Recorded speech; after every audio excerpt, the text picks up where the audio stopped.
Welcome to the Mobile Workforce Podcast, where we sit down and have real conversations with business leaders that have been where you are. During these interviews, we'll dive into what it takes to improve systems and champion processes that maximize performance. Each week, our trailblazing guests share their experiences and understanding of the workforce to help inspire change, challenge our thinking, and share what it takes to successfully travel the road to profitability. Now here's our host, co-founder and chief evangelist of About Time and WorkMax, Mike Merrill. All right, Dennis, welcome back. I think we just scratched the surface on the last episode, and so I felt like it would make sense to maybe have you back another time or two and see if we can really knock out this topic and help these folks out. How does that sound to you? Glad to do so. Yeah, I agree with you. We got more to talk about. Awesome. Well, so let's just start right off the bat here. Can you just tell me about a little bit more on your top 10 listed soft skills from your book, and let's dive into those a little more. Yeah, the methodology that produced those top 10, and what I'm doing is I'm grabbing my book to make sure that I mention them correctly. The methodologies, I put together a list of about 40 or 45 words that describe a person's qualities. And I sent that out to somewhere around 36, 37 people across the construction industry at all levels, different disciplines. And I took those words and I broke them into 3 lists. And I asked them to force rank those lists to come up with the qualities that were the most important to them individually. And then I tallied the results of that, and that produced the top 10 that is in the book. And again, it's interesting because it probably isn't any surprise when you look at those things and you see what the first 10 were. They all make sense. There weren't any surprises in this exercise. I thought one of the things which was the most interesting actually was that the overall top quality that was mentioned by folks was trustworthiness, and that it was followed then by additional qualities, beginning with honest as a quality, followed by integrity, followed by ethical, and then the fifth was authentic. And so if you think about those, and again, I asked people to pick words and rank them in a certain order. So you might say, well, why would they pick any of those other 4 words when they'd already picked trustworthy? Well, there's a good reason for that. Because trustworthy, that's kind of the capstone personal quality. If you want to say one thing about a person that you're interested in building a relationship with, to describe that person as being trustworthy, that's a loaded, strong statement. That means that they are ethical, that they are honest, that they are authentic. Again, it says a lot of things about them with that one word, but in order to get to that overall quality, which again was the number one in those first 10, you've got to do all those other things, and it has to be over a period of time. You don't walk into a room, see a person, shake their hand, and say, you know what, I think you're trustworthy, and then you find out later that he's a serial killer. Again, that's maybe an extreme example, but let's say not a nice guy or gal. But so again, it takes a lot for us to be able to help people that know us understand what's important to us in terms of qualities. So I have to do and say things, and this is kind of the whole game is right in there. And doing and saying things and being consistent between those two things happens to be one of the qualities as well. It's integrity. If I say I'm going to do it, I do it. It's that simple. So if you say that about a person, that's pretty strong all by itself. But trust extends to a much fuller aspect of the relationship between individuals. And that's why I topped out the list. Yeah, and I think even, trust, it's like if somebody knew I had integrity, I was trustworthy, I fulfilled those top 5, those values, then they're also going to trust that if I'm making a decision, it's probably based on those same things. And so it's probably a good decision. It may not be the only choice or may not be necessarily the best, but it's not a poor choice because I'm using those filters in order to come to that conclusion. And so now, if my leader has those other qualities, I can have a great degree of confidence that it's probably the right thing to do, and I can follow without question, and I'm not wasting time. And I'm also, again, giving that trust back to them, which again, that's integrity between the relationship, right? Yeah. If you wanted to learn some things about another person that you had a relationship with for a period of time, one of the simplest ways that you can learn more about that person is to talk to a few people that also know that person, know them well. So not just a casual relationship. Know them well and ask them to describe that person in words. Somebody might call and say, "I want you to describe Mike in words." The first few words, first few sentences, as just a spontaneous response to that question, would likely be things that are more technical, managerial, or hard skill in nature. But pretty soon, maybe after one or two or three sentences, and say, "What? Anything else?" Then they will start to talk about the things which constitute their soft skills. Because again, if you view somebody in a positive way, you don't just view them in a positive way because you know that they're very, very good at what they do, in the immediate aspects of doing their job, filling their role. They're really good at it because of how they do it. Which again, as I say that a lot, this notion of how you are when you do what you do. That's why 6 and 7 come in after those important qualities as a good communicator and good listener. That's 6 and 7 right there in the middle of the pack, where it should be.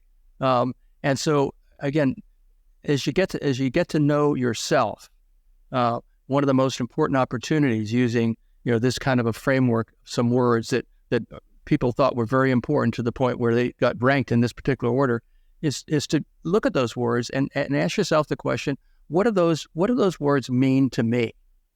And how are they seen or heard or understood in my life?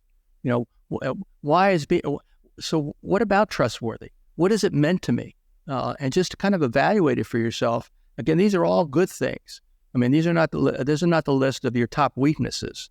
Again, out of this exercise though, because if you're being honest with yourself, then you're going to recognize both the good things about yourself and the things that you could work on. Notice I said work on rather than just bad, because again, we're human beings. Everything's not perfect all the time. So we got to understand our best qualities, our best soft skills, be aware of them all the time, and make sure that we recognize that it's important that how we do what we do with people reflects those. Because again, as we grow in responsibility, I say this often, higher up you are in the org chart, the more people are, because there's only like one of you up at the top. So everybody's looking at that one person at the top, and they've got a microphone, and when they say things, they hear what that person says, and they want to see if what they see and what they hear are the same. Yeah, that's a great point. So the other thing that came to mind, we're talking about, you went through the first, I think, 7, and I think as you look at those and how they interrelate to each other, I think there's they're like pieces to the puzzle. Without the one, it's not quite complete. There's a glaring hole, but they're all interconnected, again, like puzzle pieces. And I think, to your point, those actions and the way that we behave and carry ourselves while we are saying and doing these things, and just the overall integrity that we display as a leader is paramount in importance in any organization, right? Yeah, and these qualities don't just apply to people in middle and upper management or the C-suite. The idea of individuals understanding what their qualities are, both using again different ways to do it, like this exercise. That's why I put it in the book. One of the suggestions that my mentor Steve Farber made was, put an anchoring activity in the front of your book, so that people immediately can relate to something that they have to do before they go on to read, which make total sense to me. So that's why the survey is pretty much the first part of the book. And I even leave pages in the book where they can actually put the responses to the survey right in the book. I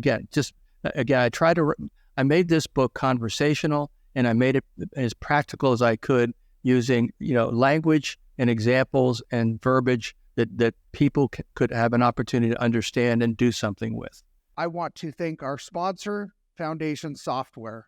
Foundation Software simplifies construction operations with a comprehensive suite of different software tools, which include construction job costing and accounting, also project management, estimating, safety, mobile time apps, and construction-specific payroll services.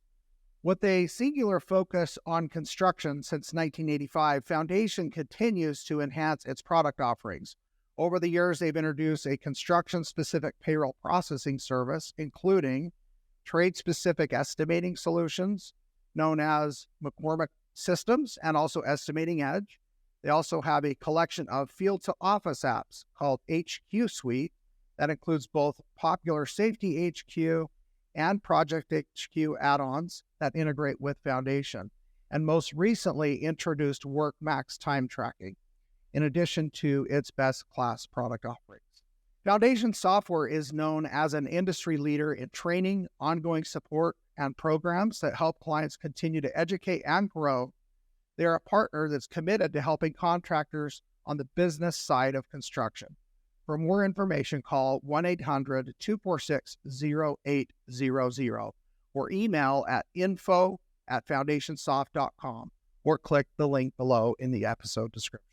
Love that. So is there a story in doing your research that you came across or an example that you raise in the book where these things are put into play and maybe we can, Yeah, I wish I'd marked a few pages. There are, one of the things I ask people to do, I asked the general question, what does the word soft skills mean to you? What does the word emotional intelligence mean to you? And I had the responses to that in the book. But then I went on and again took the top 3 qualities from the folks I interviewed and asked them to say what that word means to them. And if they can, give me an example of from your life how that was important to you. And the quoted material where they gave examples after they explained what it meant to them, they're all priceless. There was one in particular, I know I won't find the page or pages, was from someone who was a career, had a 40-plus year career as a glazer. Again, you know what a glazer is. So this guy was a glazer, and he told this story that went on for 3 pages in the book. And as I was reading it in my notes, because I transcribed all the interviews, I was reading through the notes to find the words I would bring into the book. I started reading his story, and it was going on and on and on, and it just kept saying, I can't change this. I mean, it's too good. It was so close to it was reality. I mean, you could feel what he was talking about. He's talking about this job site and this situation. It was just an incredible story. He's become a very good friend of mine. He's retired now, but he kind of laughed when I told that I put 3 pages of what he said in a book. He said, I don't think I've read a book that was 3 pages long lately. So we're going to have to read one now. But so it's people can relate to what these words mean, but the only thing that's been absent is that there hasn't been a consistent channel to bring the notion of these things being important into the mainstream. Again, when we train trainers in apprenticeship programs, we put them through trainer training, and it teaches them how to use PowerPoints, how to use different modalities in the training session, all this other great stuff. But we don't spend enough time, even there, teaching them how to put the right kind of energy into how they do what they do, that draw on what they're feeling about the craft that they're teaching, and encourage people and use qualities that they need to possess. And if they don't necessarily have all the qualities, as an example, patience is a quality of a person. To be a patient person is not a bad thing. Sometimes in construction, it gets misinterpreted because somebody who's patient sometimes seems like they're getting walked all over, but that's not necessarily what's happening. So patience is important, and some of the best tradespeople, hands-on, are not the most patient people. They know how to get the job done. They know how to do it right. Just get the hell out of my way. Let me do it. And if you're teaching someone, you've got to demonstrate so they can feel it. You got to demonstrate patience, even though your teeth are you're about ready to break your front teeth off because you want to just grab the tool and say, just let me do it. But you can't do that. But if we don't shine more light on the value of understanding the qualities they have and also their personality. I talk about personality quite a bit too, because we're all different. We all, some people are really extroverted, and they're smiley and they're out there, and other ones are the life of the party. Other people keep their heads down, do a great job, but they're not your best communicators. So that means if they're moving up in responsibility in an organization and they're an introvert, they're moving based on the solid foundation of their technical skills. But it's not going to be too long before they're going to hit a bump, if not a wall, because they are not able to communicate as effectively as they need to in order to be able to take their technical background and now spread it into trying to manage people. Yeah, this is interesting. So I've had this thought just pop into my brain here. So just this last week, pretty fascinating little story, practical application of exactly what you're talking about, and even what we talked about in the first episode. So my daughter and son-in-law are remodeling a home. They bought an old home. It's 45 years old. They're remodeling it. They don't really know what they're doing, but they're figuring it out. I was a builder, so I've been helping and advising. I've been real busy and, try and get over there a night or two during the week and help advise and direct. Well, my father-in-law, who I first started working for, was a builder. That's where I grew up in construction, working for him out of high school. And we borrowed his dump trailer. Well, anybody who's ever used a dump trailer, it's got a button and it'll dump, but the battery's got to be charged. There's some things that you got to do. Otherwise, it's a mess because, you fill that thing chock full. If you got to manually remove all that trash there at the dump, it's a lot of work. You got nails poking everywhere. It's a safety hazard to begin with. But anyway, my son-in-law said, "Hey, Dad, can you come and dump this trailer?" Yeah, absolutely, no problem. So I go out to dump it, and I hook on, and I plug it in, and I said, "It looks like everything's ready to go." Well, it has this cover that cranks and wads up and rolls up so you can put it nice. But when you take these loads in, they have to be covered, or they'll either fine you or charge you extra. You're going to have debris blowing out. So, well, the cover wasn't on. And I thought, okay, I show him, hey, we got to put this cover on before we take it, maybe next time, have this cover on so I could just hook on and go when I come, right, to help you out. So, oh, yeah, sorry about that. Well, I get down to the dump, and it's about 20 minutes away, and I go to dump the thing, push the button. The battery starts clicking at me, and I'm like, oh, man. And we were trying to get out of town. We were on our way to a family reunion, had a 4-hour drive ahead of us. So I don't really have time to be dealing with any of this to begin with, but, I'm helping him out. So I call him and said, hey, this dump trailer, actually, he didn't even answer. So then I called my father-in-law right after, and I said, hey, is this battery having a problem? And he said, oh, I told Charlie, my son-in-law, to make sure he charged it. The battery was low, and he knew that. I told him. And by the way, did he fill the one of the back tires up also? I said, I don't know. He didn't say anything about any of that. So, oh boy. Well, I told him. So anyway, I finally get a hold of my son-in-law and said, hey, Charlie, you didn't charge the battery. And he's, oh, shoot. Dang it. Yeah, I forgot. We got busy. And it was like a week ago. And so now I've got one set of jumper cables, but not two. I can't unhook the trailer. Otherwise I can't undo it. I got to have it hooked to the truck to dump it. But I got like 8,000 pounds of garbage in this thing. So now he's got to drive 20 minutes. I got to wait for him for 20 minutes to come down with jumper cables to jump the dump trailer. So he comes all the way down. Anyway, we go through all that, get it dumped. I haul it back up, drop it off at his house, and go to this family reunion. Well, I get back into town this last week. I said, hey, I'm coming back from the airport. I'll go dump it again for you. They got it filled back up, right? I get there, and I said, did you charge the battery? I'm testing it from the airport. I'm an hour away. Did you charge the battery? I'm doing it right now. So he still hadn't. And I'm like, oh my gosh, So I get back there. He hasn't charged it. I said, give me your jumper cables. I've got a set. I'll plan ahead here. And I look at the charger, and he's got this little teeny motorcycle trickle. I'm like, that's not going to charge this thing. And not for an hour. If you left it on for like a week, maybe. So anyway, another lesson learned. So I said, Charlie, listen, I'm going to tell you this with love and patience because I care about you and I want you to understand. I'm happy to help you. I'm so grateful to have the opportunity.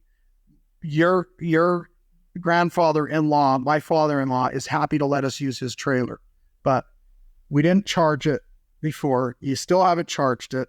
Now I'm back to help you a second time. The cover's not on. It's not ready to dump. That tire is still low with air. Anyway, he hadn't done any of the things still, and it's been maybe 2 weeks. So I told him, if I was working for my father-in-law in high school and I had this happen, you have no idea how many cuss words and curse words, how upset he would be at me. Now, he didn't grow up in construction. Your dad was a college professor in film and digital technology, not construction. I know that he didn't have the opportunity to teach you this. I'm your father-in-law. I'm going to help you understand. But when you ask somebody for help and they're willing to give it, you need to make sure every single thing is ready for them to render that help for you, and that you make it very convenient for them. Because I came back here and this is a mess. Like, I got to go spend another hour and worry about all these things now that weren't taken care of. So thank you. I understand loud and clear. I'm so sorry. I promise next time it'll be charged. The tire will be full. Everything will be ready. It'll be covered. You could just take it in 20 minutes and come right back. There won't be any issues. And I said, great, perfect, no problem. No hard feelings. I just want to help you understand so that you can be better. And this is part of being, a experienced, seasoned adult with wisdom versus knowledge or whatever it is that you're at right now in this phase of things. And anyway, so it was just a life lesson that I realized that, and I told him, because I have pride and integrity and I love you and I care about you, I'm going to share this with you, not because I'm angry, but so I did do it with love. I did extend grace. I did try and communicate very clearly the expectation. Even though I felt like I did it before, the message didn't get through. And I didn't connect those dots for him. And so I thought, okay, here's an opportunity to impart wisdom and share a lesson. And hopefully he'll be, better in other areas of life because of that. But so right in line with everything you're talking about here. Well, in our industry, we talk about getting the job done, and we tell people what to do, and we ask them the question, "You got it?" And they without even a thought, they will say, "Yeah," and they'll walk away, and they don't take 5 steps, and the first thought going through their mind is, "What the hell did he just say?" Charlie did some of that to you, because again, part of communication, is to make sure we do have mutual understanding is to confirm. It's to say, Charlie, what are the 3 things that you've got to get done? And you may have done it, but if he didn't acknowledge it, it may not have got into the recorder. But overall, you did a hell of a job, Mike. I'm proud of you. I'm glad to know you, and I think you've got great potential as a leader. Thank you. I appreciate that. And hey, that's good. That's the goal, right? Well, yeah. We're all on our journey. We all have potential. I love something you said earlier before we wrap up, and that was mistakes or weaknesses, as we may term them, which is okay. We have weaknesses. We are weak in areas of our life. Those are opportunities. That's not a problem. Weakness is good. And it's great to identify it because now I know what to strengthen. Now I know where I can shore something else up so that I have more integrity as a whole. And these top 10 items and beyond, all 45 in your book, are like a pyramid where with this firm foundation down here and the top of the pyramid is solid, pointed north where it needs to be. And I just think it's a better way to live. It's a better way to do business. It's a better way to serve as a servant leader. And also it's a better way to be an employee working towards that same top of the pyramid. And the icing on that cake is to recognize that there's not anything about ourselves, nothing that we can't change if we put our mind to it, we can change anything. We can get better. We can shore up a weakness. We can turn it around. We could learn more things. If we have a little problem with some critical aspect of how we deal with people, all we got to do is recognize that that's a weakness, it's an opportunity for improvement, and just and work on it. But most importantly, work on it. And the best setting to do it is to work on it with someone else helping you. Again, self-improvement is not really self-improvement. It's improving self with the help of others. Beautiful. Love that. Well, I think that's a great thought to end on. Again, another wonderful conversation. I think we probably ought to do one more episode. I know there's more to get to in your book, and I just feel like this is a very important topic, and it applies to all of us, not just in business, but truly in our day-to-day life with our family, our loved ones, our neighbors, and absolutely, our coworkers. So. Absolutely. Good talk. Awesome. Thanks again, Dennis. We'll catch up again soon. Absolutely. Thank you for joining us today on the Mobile Workforce Podcast, sponsored by About Time Technologies and WorkMax. If you liked the conversation we had today, or were able to learn anything new or helpful, please make sure to follow us on our WorkMax page on LinkedIn and on Instagram at WorkMax_. And subscribe to the show on iTunes or your preferred podcast platform so you will never miss another insightful episode. Also, if you enjoyed the podcast, please leave us a 5-star rating and review and share the show with your friends and colleagues. Your support means the world to us and will allow us to continue providing impactful information with others looking to improve their results in their business and, in turn, their life.